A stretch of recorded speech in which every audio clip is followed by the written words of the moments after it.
오늘은 이사야 변론을 시작하도록 하겠습니다. 먼저 첫 번째 시간이므로 선지서에 대한 총론을 잠깐 말씀드리겠습니다. 85회에 거쳐서 이사야를 변론하게 될 텐데 오늘 성경 한 절을 봉독해 올리겠습니다. 오늘 말씀은 이사야 53장 10절입니다. 제가 봉독해 올리겠습니다. 여호와께서 그로 상함을 받게 하시기를 원하사 질고를 당케 하셨은즉 그 영혼을 속건제물로 드리게 이르면 그가 그 씨를 보게 되며 그날은 길 것이요 또 그의 손으로 여호와 뜻을 성취하리로다. 오늘 이제 이사야의 주제 성기인 53장 10절을 봤습니다.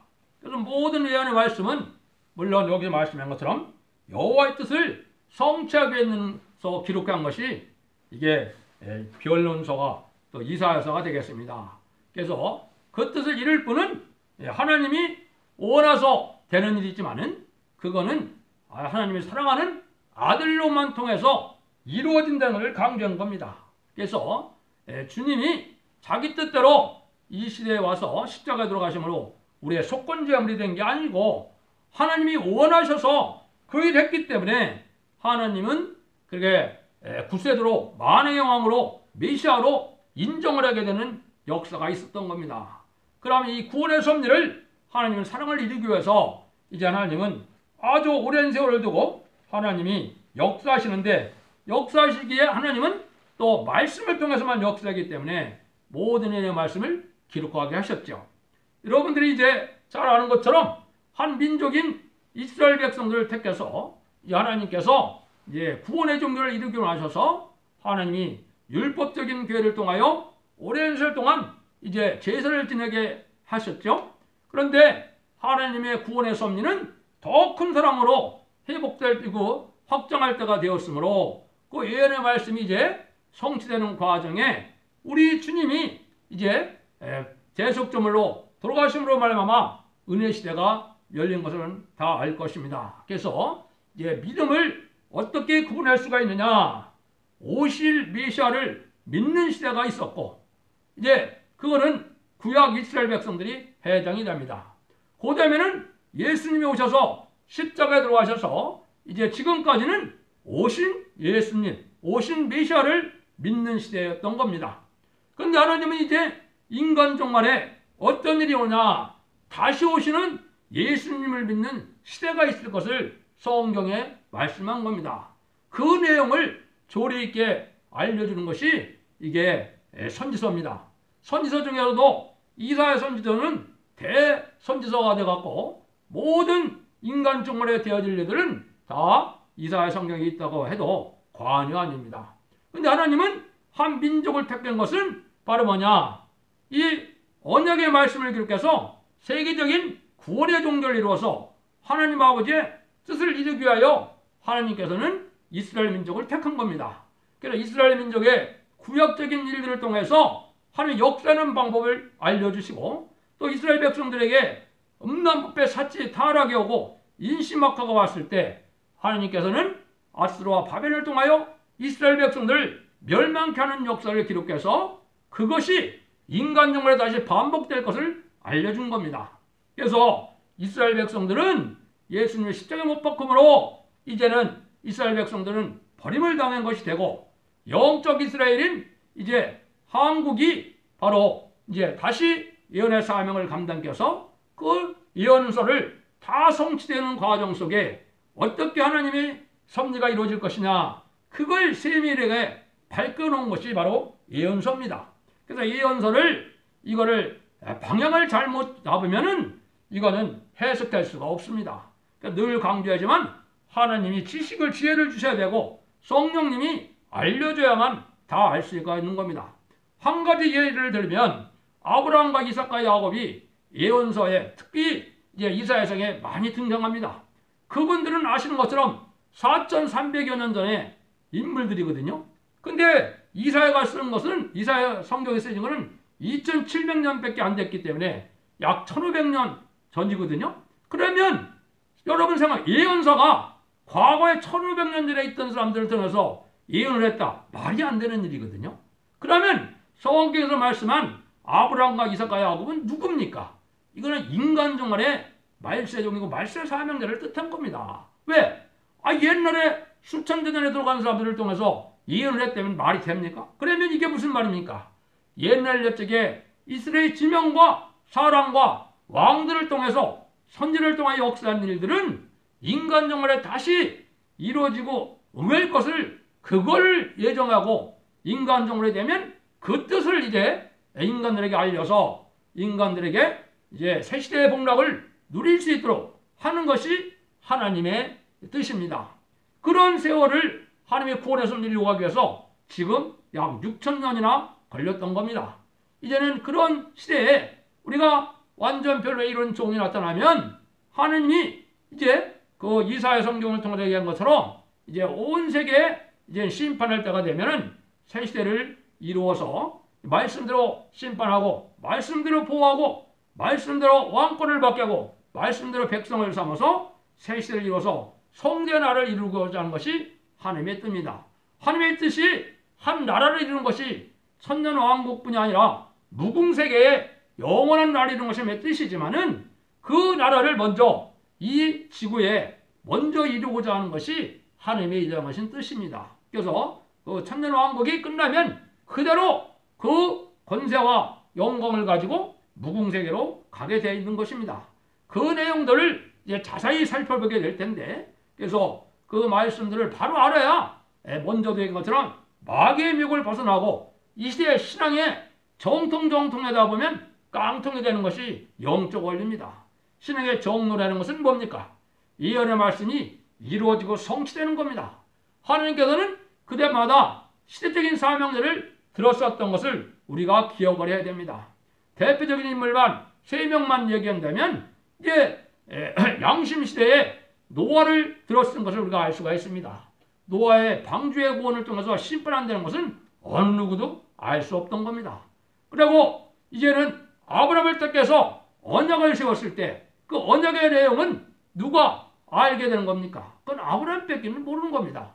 하느님이 대면해서 언약을 세워서 언약으로 인간을 다스리는 시대가 오고 하며 섬기는 시대가 왔던 겁니다. 또 정한 때에서 율법과 계명을 주실 때 아시는 것처럼 모세를 택하여서 이 하나님의 섭리가 이루어져 가는 걸 보았죠. 그러면 모세에는 하나님을 대면하는 자가 없는 것입니다. 그럼 이 시대도 또 마찬가지입니다. 그래서 지금까지는 이제 은혜 시대는 예수님을 통하여 그 사명을 받은 12사도의 사명이 2000년 동안 이루어진 것이지만 이제 은혜 시대가 끝나가고 있는 이때 인간 종말이 되면은 계시록 시대가 오는데 계시록 시대에는 다시 예언자가 나타나서 모든 이제 교회가 지금까지는 교단과 격파를 상관치 아니하시고 말씀을 가감해도 정죄치 아니하시고 하나님께서는 이제 지금까지는 주님을 구세주로 영접하게 하면 하나님의 성령을 보내셔서 중생을 받게 함으로 하나님의 백성을 삼는 시대였습니다. 그러나 이제는 하나님이 말씀대로 심판할 때가 되었을 때는 첫대교의 사자가 나타나게 하셔서 옛날 옛적에 선지자의 예언한 말씀을 이 시대에 어떻게 지켜나가야 마귀의 맥을 이기고 그 마귀의 맥을 이긴 자들을 통하여 왕권을 받게 해서 재림들을 영접하게 함으로 변화성들을 이루게 하고 또 그 복음을 듣고 따라온 자들에게 순종함으로 말미암아 세계 백성이 되고자 되게 하시는 것이 하나님의 뜻이고 그 나머지는 하나님이 심판을 하게 되는 것이 하나님의 정한 뜻입니다. 그래서 인간은 1년이면 추수를 하지만 하나님은 인종을 추수하는 기간이 약 6,000년이 걸린 겁니다. 그래서 6,000년이 이제는 다 차고 시대적인 전환기를 맞아서 인종 가을 추수기에 나타난 겁니다. 그 말씀이 이제 이사야 성경을 비롯해서 17권의 선지서를 전하는 시대가 본격적으로 도래한 겁니다. 그래서 우선은 이사야를 85회에 거쳐서 여러분들에게 변론해드리고 이제 이레미야부터 말라기까지는 약 73회에 거쳐서 여러분들에게 변론할 텐데 참으로 경솔하게 판단하지 마시고 그 인내의 말씀을 가지고 잘 지켜서 잘 살펴보시고 진리 앞에 순종하면 성신의 능력이 임하게 되는 거고 성신의 능력이 아니면 기독교는 소용이 없는 겁니다. 성령을 받아야만 기독교에는 의미가 있고 하나님의 백성도 되고 사명도 감당할 수 있는 겁니다. 그래서 하나님 앞에서는 오늘 첫째적으로 온유와 겸손한 심정이 제일 중요하고 그 다음 앞에는 하나님의 말씀의 법에 순종하고자 하는 마음이 있어야 그 사람이 하나님의 백성이 되고 사명자도 될 수 있는 겁니다. 그래서 성령님께 기도하면서 잘 들어오시면 이제 어떻게 이 하나님의 섭리가 이 땅에 이루어진가를 알 수가 있습니다. 그러면 또 한 가지 기독교에서 지금 가장 잘못 알고 있는 것이 뭐냐? 이게 인간 중심에 대해질 이스라엘 회복에 대한 문제입니다. 이스라엘 회복에 대한 문제인데 많은 메시아닉 계통이나 기독교에서는 육적 이스라엘 백성들이 다시 또 회복돼서 제3성전을 지어서 다시 하나님의 시대가 온다 이렇게 생각을 하고 있고 그게 하나님의 뜻이라고 믿고 있는데 그건 참으로 어리석은 자들입니다. 왜? 예수님이 그러면 십자가에 헛된 죽음이 되는 겁니다. 예수님이 십자가 들어가신 것은 영원한 제사를 드린 건데 다시 양을 잡고 손을 잡는 성전을 이루어서 이스라엘들이 회복되는 것이 아닙니다. 물론 12사도도 예수님한테 항상 뭐라 그랬습니까? 이스라엘의 회복되심이 이때이니까 그걸 많이 물어봤죠? 그럼 하나님은 때와 기간은 너에게 있는 것이 아니고 주님이 말씀하신 것은 내 나라는 이 나라가 아니다. 또 주님이 이제 오실 다시 재림의 주로 만왕의 왕으로 오실 그 나라가 기다리고 있는 겁니다. 그 에덴 동산이 바로 회복되는 것이 그게 진정한 이스라엘입니다. 그 사명을 맡은 민족이 동방 땅 끝에 이제 해돋는 나라 열매 맺는 백성으로 영적 이스라엘 선진국가로 예정하신 것이 한국입니다. 그래서 사명자는 반드시 한국에서 나와야 되고 그 설교, 그 말씀을 해석할 수 있는 능력과 권세도 이거는 세계민족인 한국에만 해당이 되는 겁니다.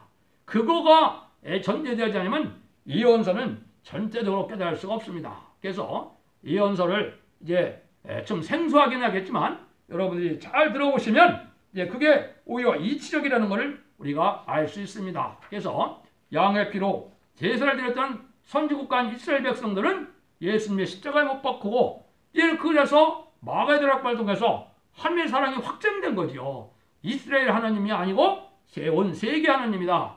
아까 얘기했듯이 육적 이스라엘 회복만 기다리면 하나님은 온 세계 만민 하나님이 되지 않지 않습니까? 그건 하나님의 섭리를 모르는 일입니다.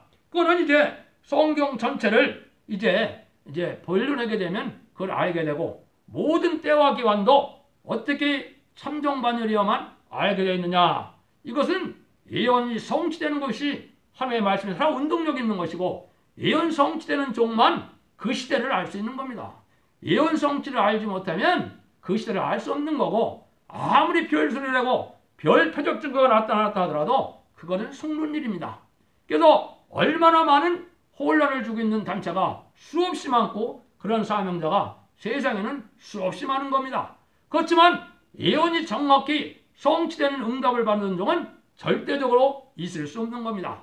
그건 시대적인 사명자 하나님이 예전간에 무엇들부터 택하고 고난의 뿔매로 택한 종에는 그 역사를 할 수가 없는 겁니다. 그거는 이제 예언의 말씀이 어떻게 이루어져 가느냐 그걸 보고 알 수 있는 겁니다. 그래서 환란과 재난 아래 구원의 복을 어떻게 누리느냐 가장 큰 특징은 지금까지는 이제 개인적인 구원입니다. 개인적인 구원이기 때문에 요거를 이제 은혜 시대 구원을 영혼 구원인데 이거를 이제 일반으로 얻은 구원이다. 유다서 성경에는 그렇게 말씀을 했습니다. 근데 이사야 성경은 이제 전체적으로 봤을 때 뭐냐? 큰 구원을 뜻했습니다. 그래서 이사야의 뜻 자체가 여호와는 구원이시다. 이런 말씀인데 이거는 이사야 같은 대선지자가 인간 종말에 나타나서 그 종을 통하여 말세의 보배비를 정확히 전하게 하소 변론하고 한 다음에 그 말씀대로 세상을 심판해서 이제 에덴 동산에 복시켜서 성전화를 이루는 것이 하나님의 뜻을 성취하겠다는 그 뜻이 예언서에 숨겨져 있는 내용입니다. 그 내용이 이제 하나하나 밝혀지면서 나갈 것입니다. 그래서 이사야에 대한 총론을 잠시 말씀드리고 오늘은 마치도록 하겠습니다. 그럼 예언서에서는 이제 세 가지 의의가 있고 세 가지로 예언이 되어 있습니다. 첫 번째 예언은 바로 뭐냐? 하나님의 실천적인 예언입니다. 하나님의 실천적인 예언은 예언한 대로 그대로 행하시는 그런 전지전능하신 하느님이 아니면 할 수 없는 예언의 실천의 능력을 보여주시는 것이 하나님이 하시는 일이다. 그 다음에는 약속의 예언이 있습니다. 그래서 모든 약속을 언약을 이루게 하셔서 그 언약의 말씀은 은혜 시대에 예수 그리스도로 말미암아 언약이 이루어질 것을 예언을 했습니다. 그 다음에는 세 번째는 묵시적인 예언이 있습니다. 이 묵시적인 예언은 종말에 되어질 일들을 빠짐없이 알려준 건데 시대가 오기 전에는 깨닫지 못하는 것이 이제 인간의 한계이기도 하지만 하나님이 이제는 그 일들을 직접적으로 쓰게 하셨다가 이제 깨닫게 하는 역사가 오는 때가 오는 것이 이게 하나님이 예언을 성취해 나가는 그러한 일입니다. 그래서 시대적인 것은 예언이 성취되는 징조를 통해서만 이 시대가 어느 시대라는 것을 알 수 있는 겁니다. 그래서 그런 일들을 이제 맡은 교회가 이제 첫대교회의 사명입니다.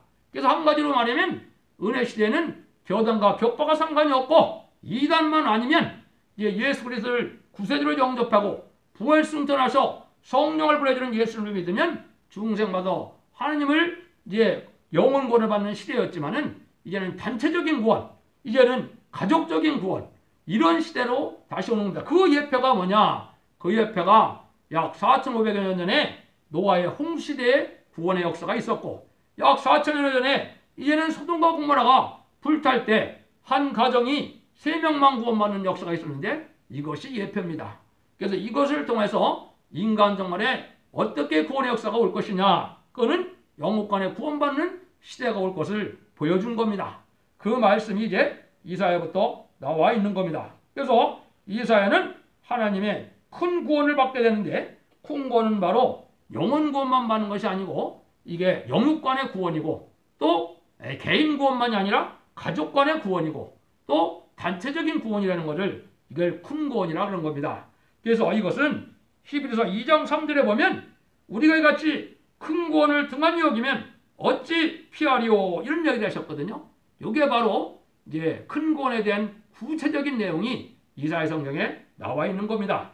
아까 이것이 이제 지금까지는 이제 유다서에 나온 것처럼 일반으로 얻은 구원, 영혼 구원 시대가 이제 지금 끝나가는 시대가 된 것이고 이제는 큰 구원 시대가 왔기 때문에 이사야 성경을 온 세상 사람들이 알게 하는 겁니다. 그래서 이사야 3장 13절에 보면 이제 여호와께서 일어나신데 변론하러 일어나시고 심판하러 일어나신다 그랬습니다. 그래서 하나님이 일어난 시대는 이 세상에 이사야 변론하고 난 다음에 변론들을 심판하는 시대가 이게 도래한 때가 된 겁니다.